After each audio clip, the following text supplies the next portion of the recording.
What's up, people? Welcome back to the channel. Okay, I put out 2 videos in a row. Said I was gonna try to do 3. Didn't have the time. We all know how it goes, but it's all good. It's Sunday.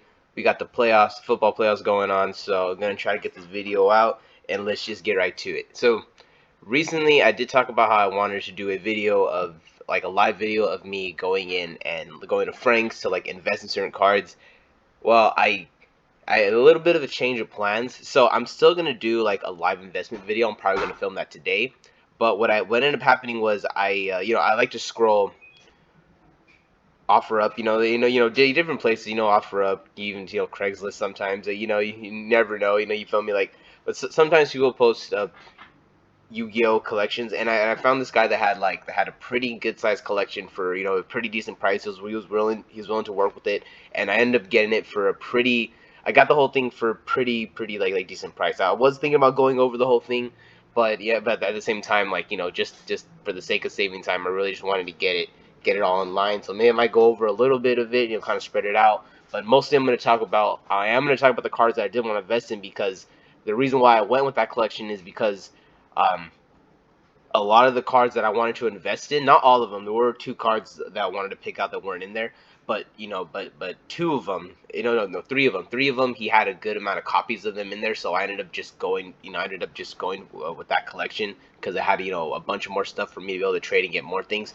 So, but the one thing that the one thing that I wasn't doing too much last year was I only probably bought maybe 1 or 2 big collections last year, when usually I like to, like, every like 2 or 3 months I like to get like a big, like maybe like 1 or 2 collections in. So but now I'm gonna try to very much get that back up, try to get at least 1 collection in every 2 to 3 months. And the one benefit of that is it really gives you opportunity to see some, like, I wouldn't say random, but it just gives you a chance just to, like, see stuff that you just didn't initially think was going up, and also find cards that you're like, oh wow, this actually exists. So we're gonna go ahead and start with that. Sorry for the long intro, but yeah, we're gonna go ahead and get started with this, with the Blue Eyes Tyrant Dragon. Blue Eyes Tyrant Dragon from the Battles of Chaos. Yes, right. Keep batch. Yeah, I think that's battles. Yeah, let's just leave it at that one. It is. You got a near mint, like 2, 3 for $4, but for the most part, like a lot, like this guy that has it for in Japanese, but a lot of them are like, that's about like the 545 with the dollar shipping. You got mine right here. You got mine up for 644. So this is pretty much the price right here. Like this guy, if you had the shipping, it'll be 645. So it's, yeah, like, so 645, $6 to $7 is kind of the range that it's going for right now. You can pretty much get it for about 650. That's like it's like, hard price that a lot of people have it for. I didn't even know that it was actually holding the value. I knew it was, a little, like, I wasn't too high, but a few months ago around October it was at $8, and it's like kind of been, going here and there, and it's actually kind of settled at 6. So this is a card that I thought would be like, $1, $2, but no, it's actually is holding a bit of value. So if you have these, I'd pull them out to get your money worth for them. Dinomorphia, uh, there is a, man, screw that one up. Anyway, it's an easy name. Yeah, sometimes screw up easy names. Oh well. This is this card. I think I went over this a few market watches ago, but I kind of just want to just go over it again, because I think I went over it when it was like $7, and then it started to go down, and I was like, oh, okay. I went over it, and like I don't remember exactly what I said, but I think I did mention that, like, it could be like in some kind of rogue deck, and then Dinomorphia is a card that catch people off guard. So, like, I wouldn't say I hyped it, but I did mention that it could go up, and that's not what it did. It very much kind of just started to go down, down, down, down, down, down, down, down, down. But recently, it did start to kind of spike back up. It was a little higher, a few days ago, but right, it's kind of settled in, like, the $7 range. We got ours right here for $8. Probably gonna have to change that price to kind of match over here, because right now we got it going for about 7.98. So it's still in the $8 range, 7.98. If we round up. So this was at 7, kind of crashed down to low fours. Yeah, 437. 430, 432. So it did crash down to like the low fours, and then now it's kind of shooting back up, kind of close to this market price. But it is something to watch out for. Another card to watch out for is a Dinomorphia Domain. I thought this was like a 50 cent secret rare, but again, and kind of recently it's kind of started to shoot back up. It was pretty, it was lower, it was in the high twos, 286. according to the chart. But right now you can get, we got ours right here for about $3. This is 3, 4. So it's like you got two copies here for $3. But once these two are gone, they're essentially gonna be $4. So if you probably buy them in person, they're gonna charge you 4. So if you want to get yours real quick, there's two people right here, your boy, and then a samurai card. So we got some right here, 100%. So don't worry, they'll come nicely packed. Vernisif of the Awakened Forest. Okay, so this is another card that I had no idea was actually worth something. Something I thought it was just worth like pennies. That was like 2-3 cents. Like literally, I thought like here, yeah, here. In August it was 38 cents. So I figured the only card that was worth money was the ultra rare. But this card has slowly been going up. It kind of spiked up to like almost over $2 at one point. I missed that. But now it's kind of slowly kind of coming back down, and it's kind of hitting that kind of like it says right here like the 115, but that's kind of basically taking in consideration the fact that you have this one at 115. Then you have I found one, put it at 69. Enjoy yourself. And then you got this one at 99. So, but like there's 8 copies, so it'll probably hold like the $1 mark for a bit. But once these 8 are gone, if there's interest, then it's just gonna slowly start going up to 120. So this is pretty much like a solid $1 super. If you have it, you could probably get like $1 trade value for it. So this is something got picked up, especially if there's someone at locals that runs weird decks like this. Bring it. And maybe they might need it. Vernisylph of the Flourishing Hills. There's another. This is the one that I knew was worth money. It got a reprint. In the same rarity. It just it's just the non first edition, and it looks like that one kind of slowly kind of going up. But it's right now they're both pretty much selling at the same price. Like there's not much difference between a first ed and then a non-first edition. You got this one $3.47 for the dollar, so that's what $4.47. $5 here, $5 here. Then this is $4.20. So you're pretty much paying. It's a difference of like what 20 cents, maybe 50 cents. So this is pretty much a $4 card, whether you got the first edition or the non-first edition. This has a little potential. There's little things you can do with it. It's nothing that I'm interested in. I'm interested in more in a different strategy, but. This is it. Yeah, this is out there. Like this is something that if you have some, put them up. If you're looking for them, be aware that they are going for the $3 to $4 price, no matter which one you're looking for. Ian Shuffle. This is a card that I have no idea was actually going for money, but I read it and it's like okay, it's pretty much like a way to turbo out. It's you could turbo out any hero monster or Neospatian you need, or hero or Neospatian, and then also let you draw a card, which it's really good. Like I'm not saying it's like super good like for like meta, but it is like a good card in general. That's the one thing about Yu-Gi-Oh is that people people will be like, what, Ian Shuffle did? Oh, this card's not good. It's not meta. Like stop. There's a lot of good cards in the game of Yu-Gi-Oh. They're just not meta. Like this is a good card. It's a good effect, but like it's maybe it's not like one of the like one of the top effects, but it's still like a good effect in Yu-Gi-Oh. I was thinking about Yu-Gi-Oh. It's like there's a reason why certain cards are really broken. It's because those are the like the freaking like just the good cards. The cards just get stuff like straight out. Yeah, like if this was more like if you didn't have to pay cost, I guess it would be like a little bit better in the middle draw, whatever. But still, this is still like a decent card. I understand why it's kind of holding a price. It was kind of really high. I don't know why people kind of thought it was gonna happen. Then it crashed horribly, and then now it's kind of holding its $3 to $4 price point, which it's still hey, if you have these, you just acquired some like I did. I just acquired a couple of these in the collection. I'm just going through the like the bulk section of the binder, and yeah, there's 3 of these, so that's not bad. Just finding these at $4, so you never know what you'll find in your collections. Clockwork Knight. This is interesting. So I found the 2 copies of these, and I heard my friend talking about it, and he basically kind of just he was just saying, oh yeah, it'll let you system down everything. And I was like, okay, that's pretty cool. It's like continuous. You constantly system down. Like you don't have to worry about it. Like okay. But then but then I actually read the card and I was like, this is pretty interesting. Like it's not only interesting in like a machine deck, like if you were playing Earth, specifically Earth machine. Like I'm not really sure if this would be like good for like Cyber Dragon, although it would help certain parts of the Cyber Dragon strategy. Uh, I think this would be more for the Earth Machine deck because they're more about like like destroying things by battle and like having like kind of like just having everything be like a machine in that deck. It's like it isn't like I don't know. I guess what I'm trying to say, it wouldn't necessarily benefit help the deck itself, but it would act as a type of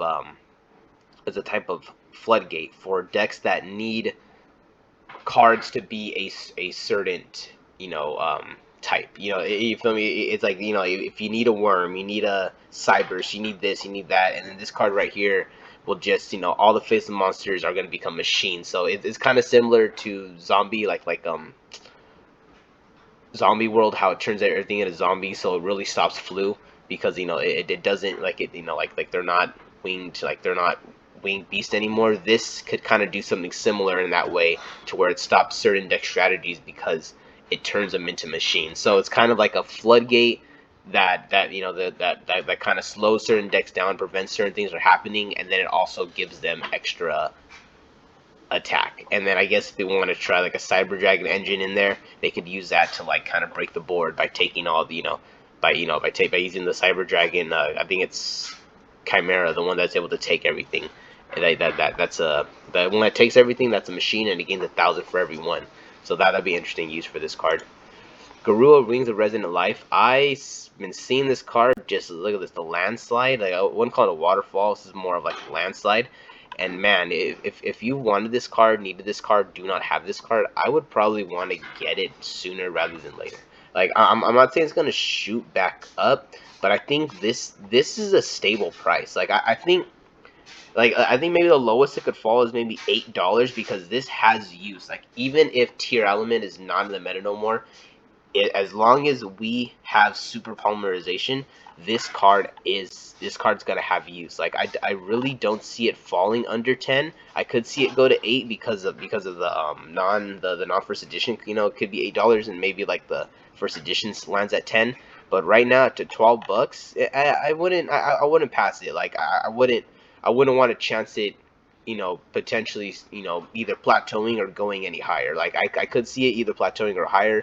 If it goes down, maybe the lowest $8. So if you wanna wait, maybe like you may have a little bit of wiggle room. But in honesty, like this is like I would very much probably want to get that sooner rather than later. You're probably not gonna be able to get this card. You're probably not gonna get another reprint of this card until the tins, which is going to be after the WCQ and everything. That's going to be way at the end of summer. So if you want this card, like I can see this card slowly shooting back up to 20, especially around the time when we really all those tournaments start to ramp back up. So yeah, if you don't want to miss out and you just want to just be safe, I just probably get one right now, pretty low. Okay, Sword Soul Emergence. This is a card that I was so surprised with. The next two cards are two cards that I went over probably in a market watch maybe like 2 weeks ago, talking about how like these cards could go up, and I think these were like at like maybe what, like let's see, let's say at 350.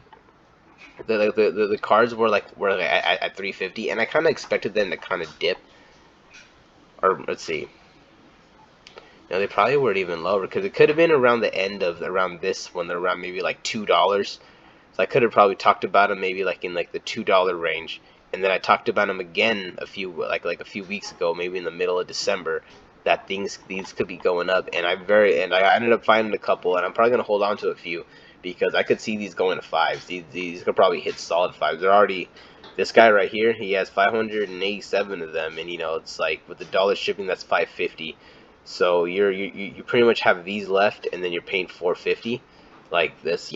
There's we got a couple of here, and I would very much want to get these before. Well, I guess this is not even that bad. 450 is not bad, but yeah, I guess that's it. It's not as bad as I thought. I also didn't see this person right here that had the 95 of them. So yeah, never mind. I was thinking that maybe this could be a spike potential. I thought maybe there's gonna be like 2, 2, 2, 2. But yeah, this 587 and 95 are very much gonna hold that 450 mark. So yeah, So never mind. But this is something to look out for. If you didn't know that these were about $4, I'd take them out, get some trade, post them, like do whatever you do with them. Because yeah, like you want to do that before they potentially start going down. Because maybe even with this right here, people, you know, the problem with this is it's like yeah, true, this is gonna hold the mark, but it'll only hold this mark if the demand stays high. Like if people still constantly want to play, and then it's like bam, bam, bam, bam, it's fine.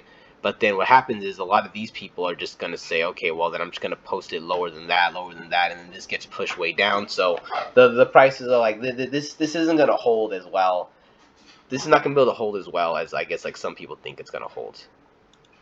All right, Soul Soul or Mo Yi, Jesus, I'm always adding nonsense. Sword Soul of Mo Yi is the last card that I want to talk about from Magnificent Mavens.